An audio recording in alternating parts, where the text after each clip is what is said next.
had this experience in nature. And I'm curious about, and I work with some of the organizations that are listed on in your partnership, how you can convince people to engage in that different way of being when they won't go to the mountain together or even barely be in the same room with each other. Yes. So, very good question, and one that, so one of the people that we worked with early on in the American Leadership Forum was Bill Urey and his partners there. Roger Fisher actually came down and was part of our curriculum development team. I've been fascinated with that sort of work ever since then. Now, many of the instances that we actually, find ourselves confronted with are situations very similar, if not identical, to what you just mentioned. I mean, in India, for example, there were people that did not want to be in the same room together. They were on completely opposite ends of the spectrum. And this is why it may not be rocket science, but it feels like it, trying to get everybody in the room together and begin working through those sort of self-imposed barriers that they have so that they will at least begin working together in a civil way. So the challenge, if I could, please, is that that is the work that I do. Yes. The challenge is how to get people to the place of deeper knowing. Yes. When they're really sort of in an analytical mode about if you okay. do this, I won't do that. So here's exactly this is our experience with that. Is that if you can get them in the same room and do what you do and what we did in India, for example, and to some extent in the food lab, there were people on all sorts of the policy spectrum and people who were at each other's throats. So we know how to, and we know how to get them in the same room.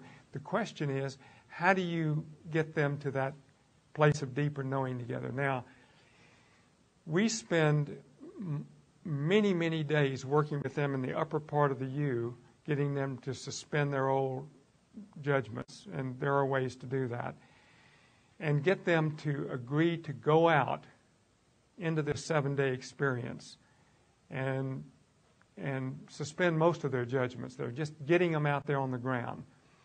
And we've not had one instance where somebody said, I refuse to do that. But we do have people working with them in the weeks beforehand, one-on-one, because there's a lot of fear there. Some people have never been in the wilderness alone.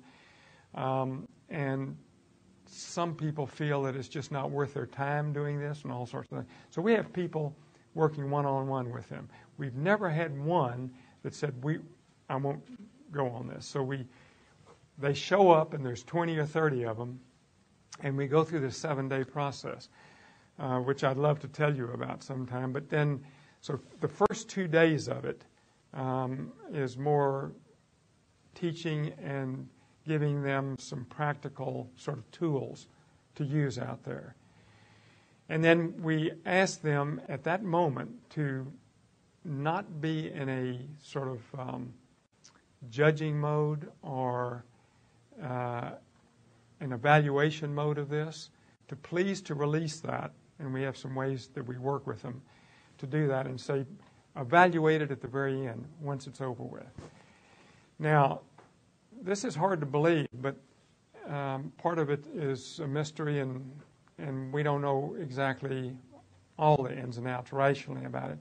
But if we can get people to the point where they will actually go out to, individually on these solos, that the work is done. And we have put together the research. It's pages and pages of research on this, and I could say a little bit about it, but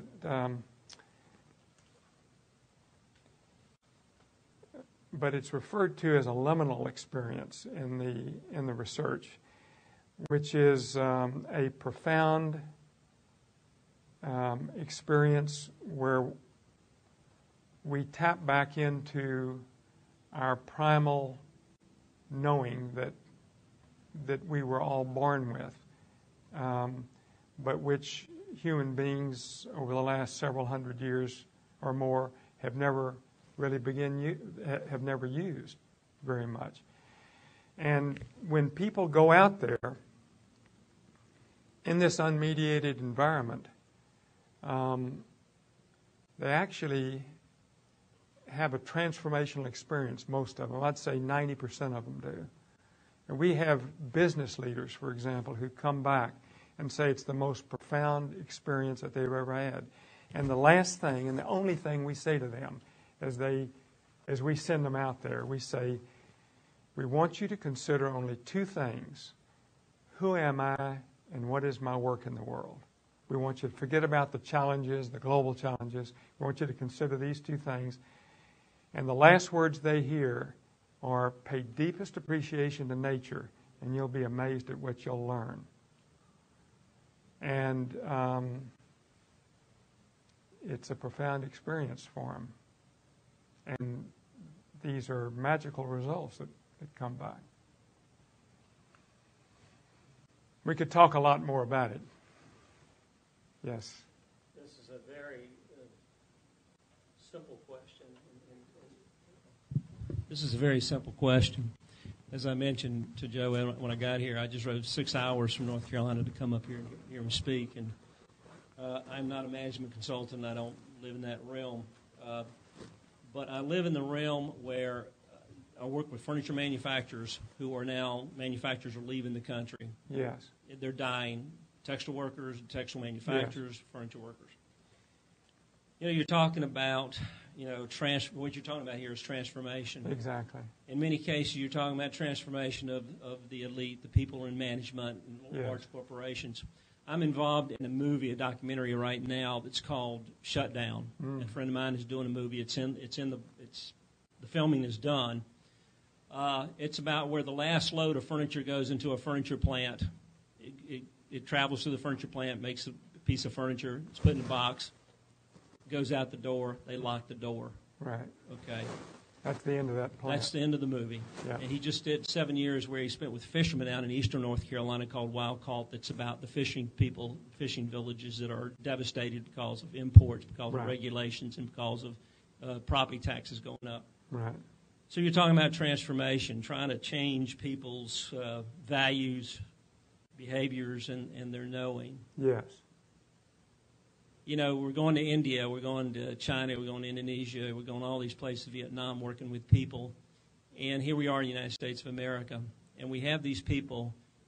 My friend is starting a foundation, or trying to start a foundation called Unheard Voices. Unheard voices, these people that are working, have been in the furniture and textile factories for 5 generations. And the factories are closing. Yes. And they have no voice. And we go to these people and tell them to transform. We want to transform you. You need to transform your behavior, your values, and your knowing. Right. Of course, nobody's working with these people. Right. So there's a lot of great minds in this room, beside, with your experience and all these other people's experiences. And I would just like to hear a comment or two that maybe someone has addressed this, maybe someone has not, but it's a great need in America that we have. So I'll leave that up. And you're speaking not of the senior people in these organizations, but the people who are doing the work. The unheard voices, the people that have no voice. Right. They don't. This movie that he did in eastern North Carolina called Wild Caught. Right. By making this movie, it's amazing. These people, these fishermen, they've been doing this for 25 and 30 and 40 years. All of a sudden saw themselves, in a movie. It premiered at the University of North Carolina, Greensboro. And my friend Matt went down when the lights came up, and he said, I've spent 7 years doing this movie. By the way, there they are. The people in the movie were in the crowd.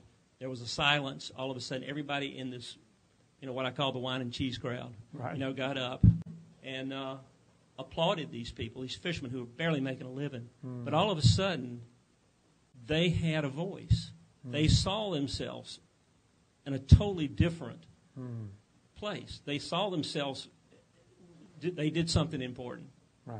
So the point I'm making here is that with your transformation and what you're trying to do, and I believe that's it. I mean, their only hope is the transformation of behavior. Right. But these people have been left behind.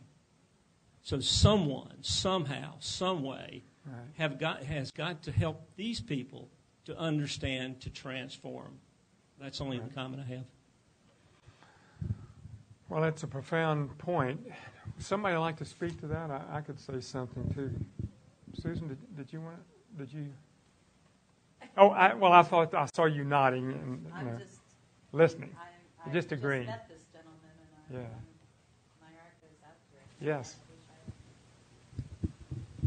Hi. This isn't an answer to your question, but it actually brings up kind of another aspect of what I think you're talking about. First, Joseph, I want to thank you. And I do have a question. So before I go into my story, I'd love to hear, you've had an amazing journey. Mm. And you've affected all of us. I'm sure no one would be here today if we didn't know a lot about you already. And I wonder where you see yourself headed. Mm-hmm. You've accomplished so much. And so I'm going to leave you with that question, and then I'm going to go to another to make a comment. I worked for 30 years in developing countries, and I'm actually Brazilian American and spent 5 young adult years living in remote parts of 3 countries, no running water, no electricity. Why I was out there is another question, but I did have that experience, and it shaped me in a very deep way, which I'm still learning about. But one of the things I've been looking at, and there's actually a leadership group in Brazil, what I found is that among people with very limited resources in remote areas, this kind of natural leadership emerges. You find people who, against all odds, with none of the support systems that we have in the U.S., for example, make profound changes in their communities. And I have a colleague in Brazil who has been interviewing some of these people, and he does executive leadership training. And he's using these natural leaders from the remote areas to teach executives, CEOs of multinational companies. Because when you have people who are trying to solve world problems telling you it can't be done because of this and that and the other thing, and then you hear success stories from very humble people who have succeeded against all odds with no excuses, there's a disconnect. Yes. And I wonder if these people from the simple communities are tapping into this field, this deeper knowing. Where does it come from? So I believe that is what is happening. And that in many ways the so-called primitive societies have greater access to this because they don't have those self-imposed socialized boundaries. And they have access to this greater knowing. And there are people working in South Africa, for example, right now doing the very same thing that you're describing, using these people to actually teach leadership principles to those who are so-called more educated. We talked a moment ago about the non-local aspects of the universe. When we were, 2,000 years ago or 4,000 years ago, before we became the way that we are now, it's well known that indigenous cultures had ways of communicating with one another across vast distances, but of course with no technology whatsoever. And it's well known that this was done. It's now being done today still in some of the most primitive, so-called primitive societies. And yet we can't do that. But this is exactly the sort of thing that David Bohm was describing and what Rupert Sheldrake is describing in his work.